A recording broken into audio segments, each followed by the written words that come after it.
Cuma di Mi Watch. Garis panduan baru dikeluarkan berhubung kempen pilihan raya di tengah-tengah pandemik COVID-19.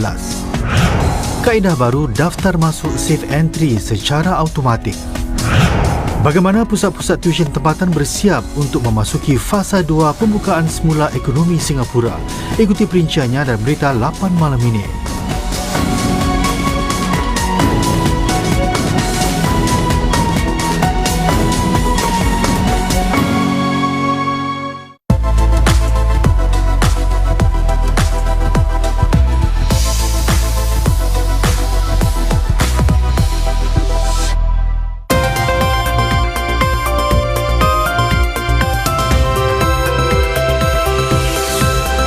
Berita jam 8 malam.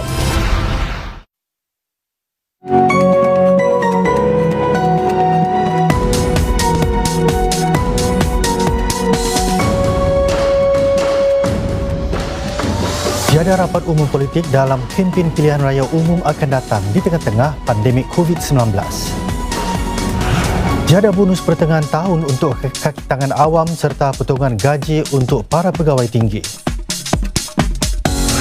Kuarantin baru untuk pantau suhu badan dan imbas kad pengenalan bagi daftar masuk safe entry.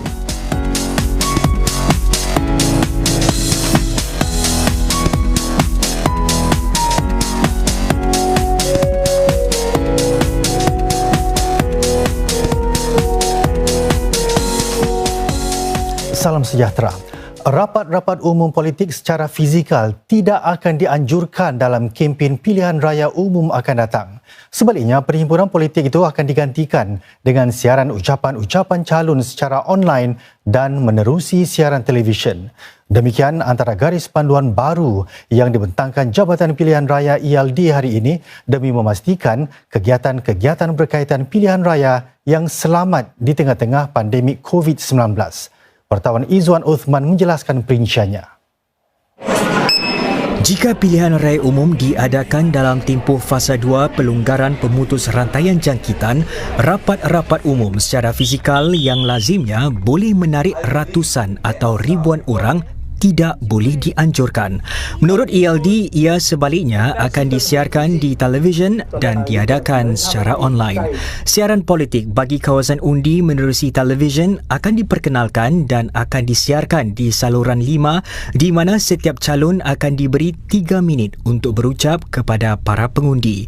Siaran politik parti yang secara tradisi disiarkan di televisyen dan radio juga menyaksikan pertambahan wadah. Jika dahulu ia disiarkan di 13 saluran TV dan radio, kali ini ia disiarkan di 19 saluran TV dan radio setelah lagi 6 stesen radio disertakan.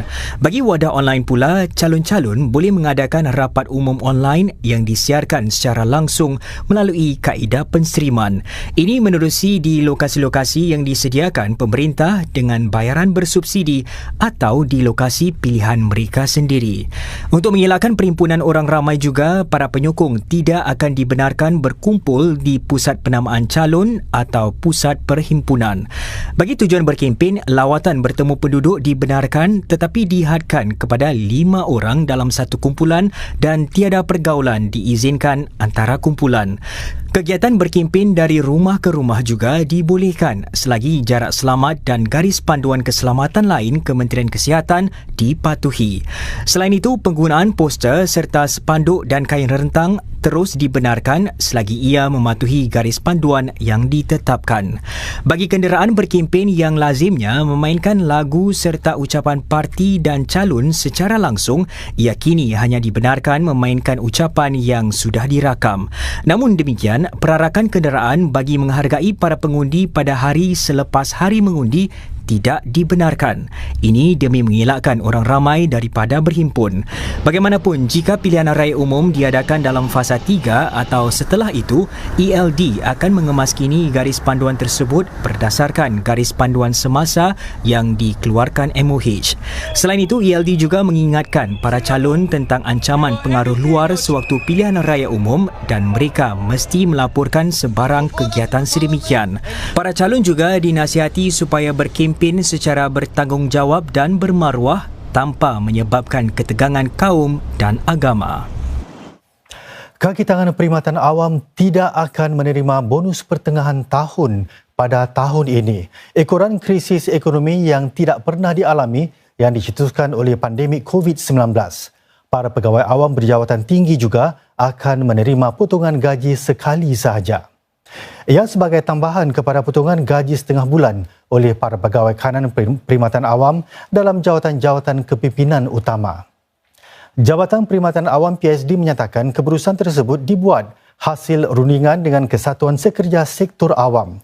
Para pegawai awam grade super scale akan menerima potongan gaji sekali saja sama ada separuh atau sebulan. Mereka yang berada di jawatan lebih tinggi akan menerima potongan gaji yang lebih besar. PSD menambah pemerintah akan terus memantau situasi ekonomi. Ia akan mengambil kira saranan-saranan Majlis Gaji Kebangsaan untuk memberikan pertimbangan khas kepada para pekerja bergaji rendah dalam menentukan pembayaran tahunan komponen berubah-ubah akhir tahun lewat tahun ini.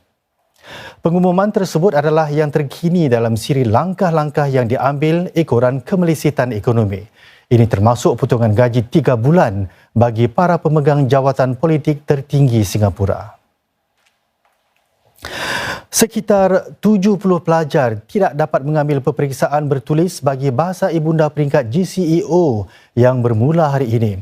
Ini kerana mereka dikenakan perintah kuarantin, notis jangan keluar rumah ataupun cuti ketidakhadiran ekoran COVID-19.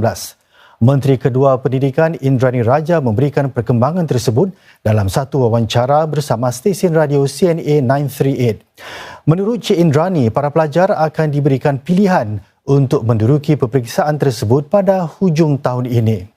Dalam pada itu, beliau juga berkata bilangan pelajar yang hadir ke sekolah selepas dibuka semula 2 minggu lalu sudah kembali kepada paras sebelum pandemik COVID-19 dan langkah-langkah berjaga-jaga akan tetap dilaksanakan apabila kesemua kohort pelajar kembali ke sekolah hujung bulan ini. Menurutnya lagi, pihak sekolah akan memantau para pelajar yang kurang bernasib baik. Cik Indrani yang memimpin pasukan bertindak berbilang agensi Uplift berkata, program-program yang disediakan bagi kumpulan pelajar tersebut seperti kelas tambahan memerlukan para pelajar mempunyai akses secara fizikal. Oleh itu, pemerintah akan mencari cara untuk membantu mereka seperti menerusi inisiatif baru Uplift untuk menghubungkan mereka dengan bantuan masyarakat. Kementerian Kesihatan melaporkan 257 kes baru jangkitan COVID-19 hari ini. Ini membawakan jumlah keseluruhan sebanyak 41,473. Daripada kes-kes baru yang dilaporkan, 4 merupakan penduduk tetap dan 3 adalah pemegang pas kerja. Sebilangan besarnya adalah pemegang permit kerja yang tinggal di dormitori pekerja asing.